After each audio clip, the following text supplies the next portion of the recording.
He's just a good old boy who loves burning rubber and driving fast.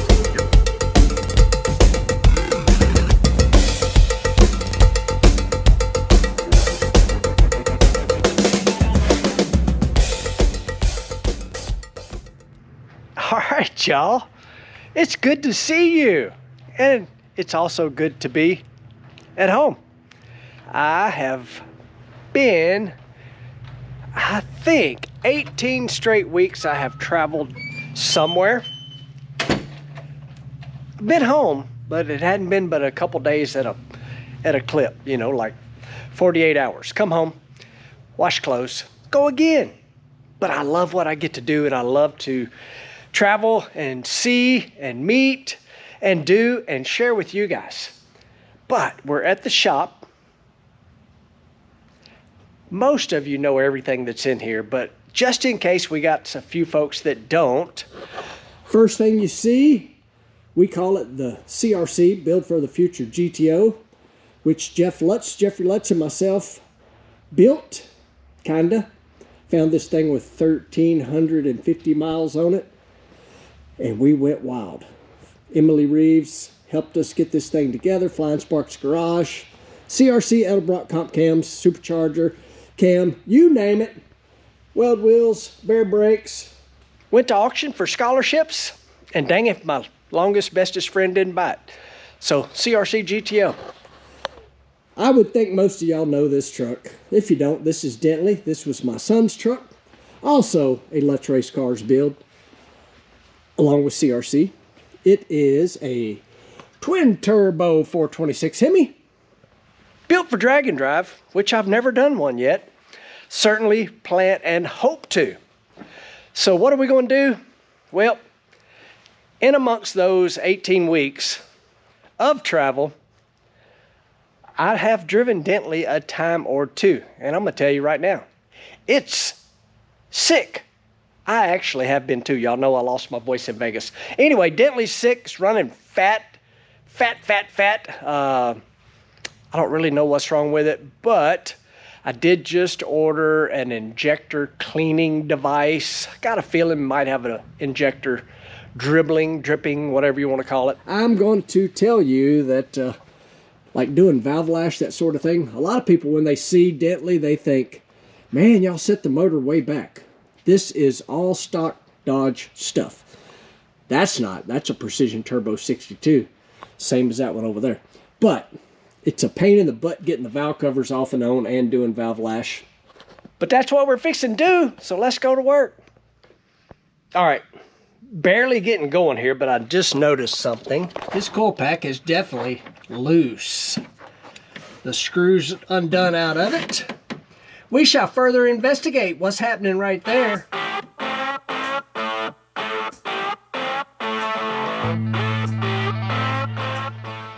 Not sure how much of that you could see. I did have a little time lapse going, but getting the valve cover off this thing's a pain in the butt. It's because the motor's so far back. But if you look, this rocker gear, very much similar to the Nitro Hemi. Nothing has jumped out at me immediately. I was talking about the number 3 coil pack. It appears I just pulled the threads out. I don't see anything telling me that's a problem.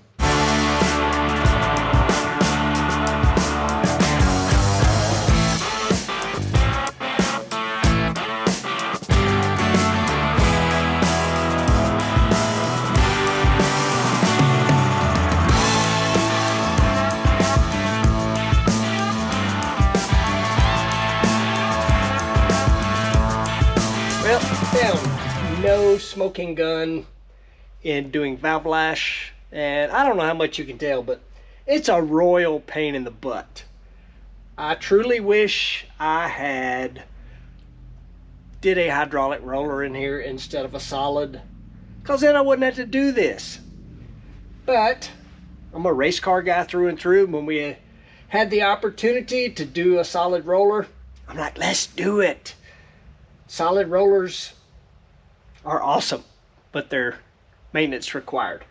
All right, this side's done. Let's get after the other side. Hopefully we find nothing there. but I still don't know why it's running that, which has nothing to do with valve lash, but I can tell you this. The spark plugs are junk. Junk, junk, junk. All right, other side.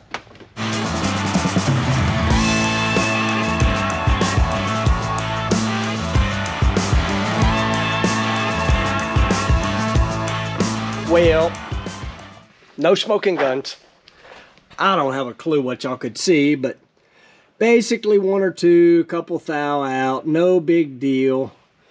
I'm leaning more towards, we got an injector dripping, map sensor, O2 failure. I don't know.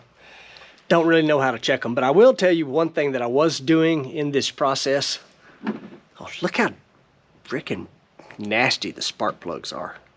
Gross. And this thing was running like perfect. What was I saying? Oh, one of the things I was doing while doing this valve lash adjustment was trying to get ahead of the game just a little bit for when I'm on the road with this truck. So I have this cool little tool kit right here, and everything that I used is, I got a little box here, that little tool kit that rides in, and there were a couple little items. I'm gonna pick up a couple things that I picked up out of a different toolbox. This extension, for example, I needed that. So that will go in my road kit. Hopefully my drag and drive road kit at some point in my future.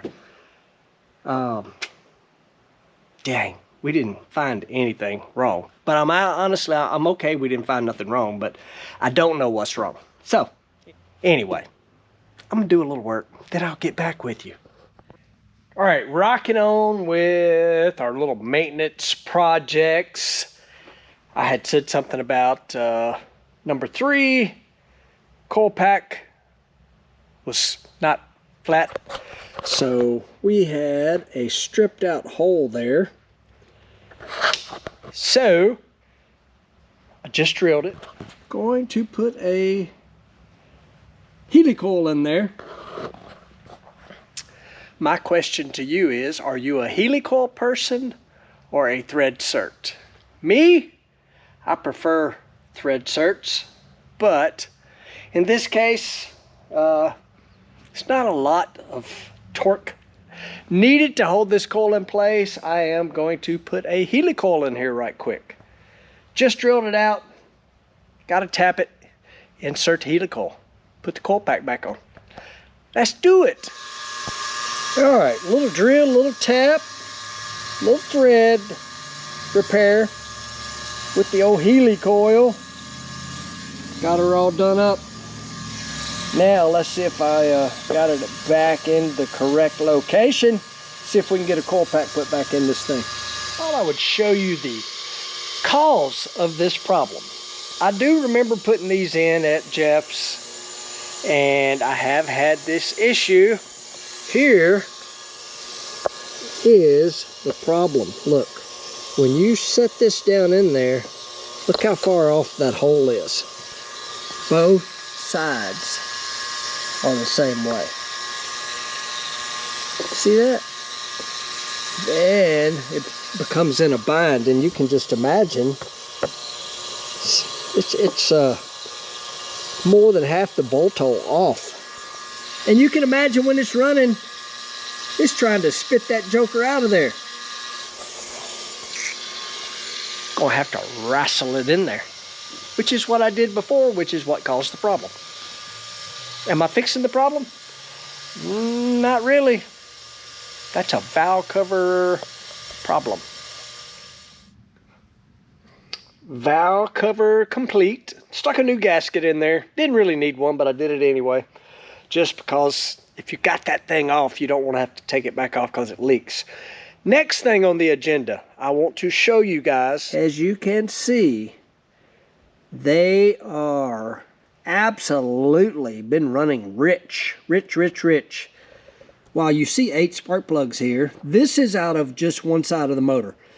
Hemi's, the Gen 3 Hemi has 16 spark plugs, and every one of them are cooked.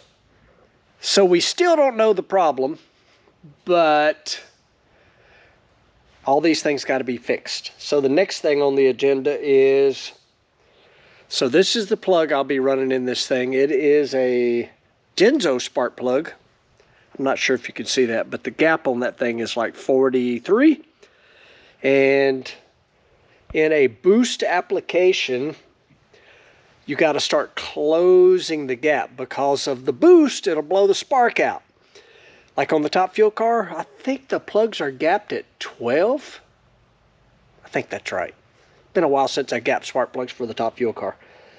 So I got to turn this 43 into, I'm going to gap these at about 18. It's a bit of a pain because it is a needle sharp little electrode in there. So you got to take your time, got to be careful. That's next on the agenda. Spark plug gapping.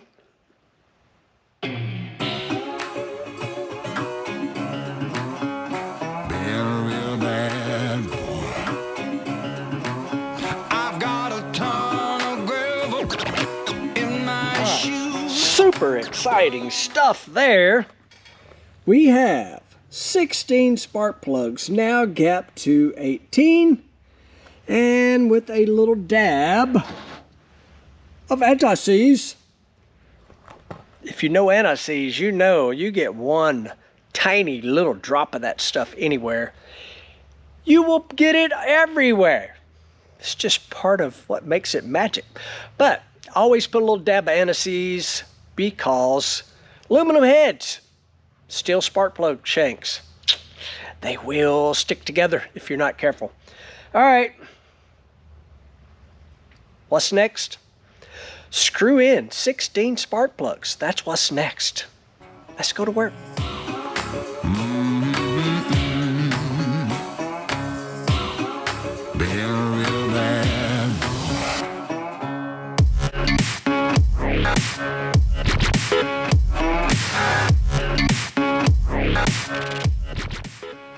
Woo!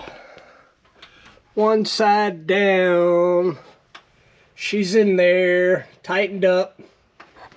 Hopefully we have no leaks. Hopefully, well, we have not discovered our problem. But this thing's a pain in the butt to work on. Dragsters are so much easier. This is truly stock Dodge truck problems because the motor's so far back. I have said that over and over again, I'm pretty sure. But it is what it is. I'm the guy that elected to put a solid roller cam in here. I like the rev and the RPM. I am going to spare you the boredom of me doing this side. Gotta be honest, I don't know why you would watch this. This is not nitro burning excitement, but I am glad you're here watching it, because it makes it fun for me to share this tedious work with you. I don't know if it's tedious. It isn't tedious, whatever it is. Monotonous. Anyway, I'm glad you're here. Let me get the other side done. I'll check back in. Out in the shop, me and Millie girl. Say hi, Millie. My little Millie girl, my shop dog. And you can see here, we've had some stuff come in. Injector cleaner. Not sure how you'll see this, but in making this video, I took a trip. You'll have seen it. I went to Lutz Race Cars, and I took the injectors out of Dentley with me. Also stopped at Summit Racing and bought some fuel injector O-rings. I also got another map sensor in case we need it from a 5-bar there. I know this is a little weird drop in, but anyway, at any rate, I've got an injector cleaner now, although I've already checked the injectors. Since I was going to Lutz Race Cars, I just took them with me and we checked them there. But I do have my own injector cleaner. All right, so y'all have been watching me trying to figure out what's wrong with Dentley, but I brought parts to the Dentley builder here. So we're gonna find out if we have an injector dripping or we got something else going. But I ordered one of these because Jeffrey said his worked, so. Man, they're I mean, or is it gonna flow them to a T? No. Yeah. But will it tell you if you got a 100% bad one or if they're dirty? Yeah. I just wanted to have one at the shop because this is not the only electronic fuel injected hot rod I got. Yep. So. They're just nice to have. Like, we carry ours, so we can only do 3 at a time. Yeah, I mean, shoot. It's just a simple way to check them. Like we because we can throw it in a trailer for at the track and we think we got dirt in the fuel system or something. You just pull them out, toss them in there. You're good to go. Done. Simple. Easy. I'm going to tell the truth. I don't think this is our problem, but we're going to find out. Now, what are you doing there? Just going to I'm just going to put it on a high-speed spray value test, so that'll like tell us if they're close. Yep.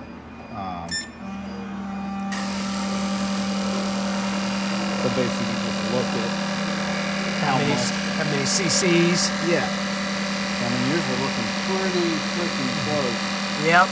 That's looking. This one's a little on the downside, but I don't think that's making it run fat.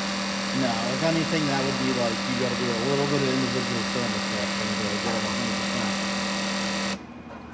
100%. Still fairly close. 59, 60, 15. I'll call that 58 3/4. Yeah, close enough. Because we're not trying to run that thing. We're just talking about Dentley that's, whatever. Yeah. Call it 1,000 horsepower at the tires, whatever it is. She's probably making a little more than that. It's pump gas. I paid $1,200 on pump gas.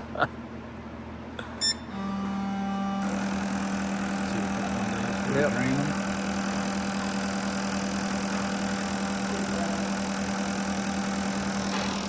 I'm going to get him aggravated, us over here messing with this, and he's trying to build headers. That's one of them days. It's all good. You say that one's going to be closer to 60. 61. Yep. Definitely those 4 injectors. Those are pretty good. Yep. Now, the question is, because there's nothing wrong with the injectors, I think I may know the problem. I've got to get the injectors in and I'll explain more that what I think is the problem. And then we'll start old Dentley up and see if it's still running fat. All right, I'm gonna go to work. God, I'm so glad you guys are here watching. Work time, let's go. We have got the injectors back into Dentley and we are ready for a test fire, and thought I would catch up on what I did. I mean, you saw me checking injectors with Jeffrey. That was not a problem. So what did I do that I hope fixed the problem? So let me turn the camera around. Right back there in the back, y'all see that little red plug? So right beside that is the 5-bar map sensor. See the silver device with the white hose? That is the boost lease boost controller. Long story short, if I have figured this out, I basically had the boost leash controller and the map sensor tied together. And after reading the instructions, yes, I read the instructions, if you can believe that, I think I created a vacuum leak. Oops, don't throw stuff down, people. I think I created a vacuum leak right beside the map sensor because I've had it and the boost leash tied together, and the boost leash receives its signal right in front of the throttle body. Anyway, let's see if Dentley will start. It's obviously been a long time since I started it. Check for leaks and see if our air-fuel ratio is not 8 and 9 to 1 kind of thing, and more like 12 and 14 to 1. All right, let's see if Dentley will start. Hope the battery ain't dead.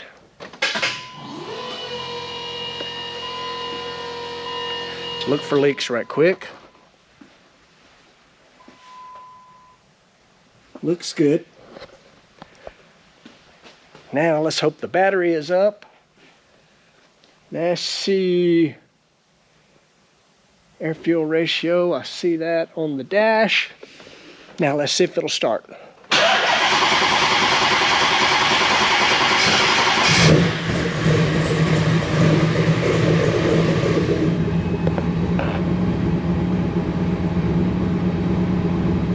See that air fuel ratio? Much, much better. Much better. Oil pressure's good. Air fuel set 12 to 1. 12.3, 12.3. Woo! No black smoke. Up and down. I think that did it.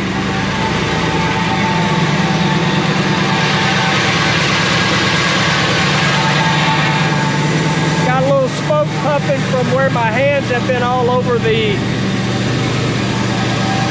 exhaust pipe. Also where I burned the crap out of it, touching a turbo. I think Dentley's fixed. We put new plugs in it, moved some air lines around. I'm walking around here checking the no black smoke. Not bad. Yes! Let's look at the air fuel again. Setting at 12.0. I'd like that to be a little higher, but that's okay. That's better than 10 and 9 and 8. Awesome! Yes!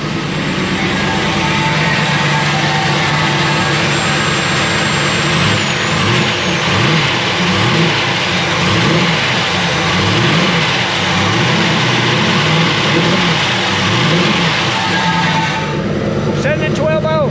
Let's go. We have swamp spots. CRC GTO up there. We're gonna hop in Dentley. Take a test ride on this chilly day. All right, we are data logging. Putting my seat belts on. This is not a full rip. This is going to be a quick cruise to get a data log file to send to Brent. PFI speed. Let's go. Okay, test 1. All we're going to do is basically roll through the gears and get Brent a data log to look at, more or less idling up through the gears, and that's what we're going to do. Suddenly there's a lot of traffic in Drummond's. I don't know why.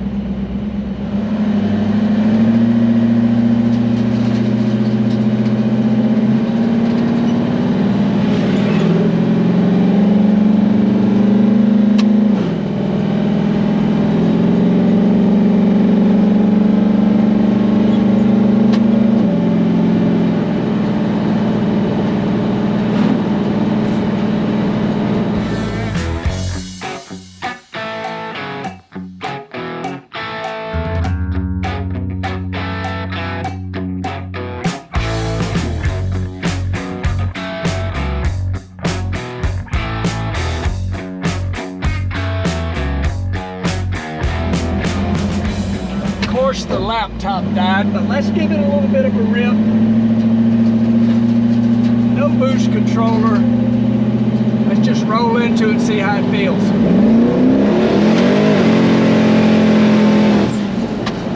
Not too bad. Sounds pretty good. I like it.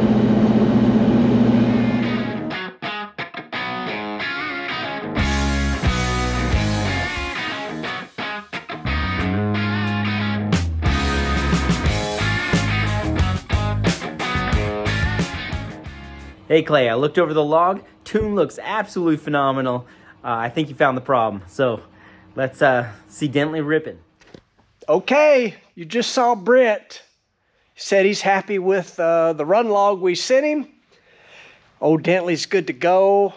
It's cold. I did not get it back out today and turn the boost controller on. But what did we learn in this video? We learned looking at the pictures of instructions are not always the answer. Because when I started reading into the boost controller more, let's back up. It was running fat. It fouled 16 plugs. Through that, I did some maintenance. We lashed the valves. We fixed a coil. You know, we put a helicoil in. We put some valve cover gaskets on, even though it didn't need them. And we discovered that if you read the instructions, you wouldn't have had to do most of that stuff. We also learned that I get frustrated with how far back the motor is in this thing. I burned myself really good. I did get it all back done. She's happy and ready for some tire burning action. I wanted to put some tire burning action in here just to have it in the video, but it's too cold to do that, so I didn't.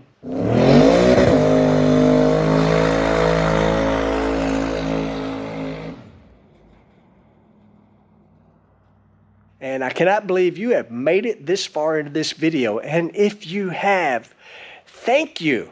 Comment down below, I've made it. Just put that in the comments and then I will know you made it this far in the video. Not nitro burning stuff, but what's happening here at the shop.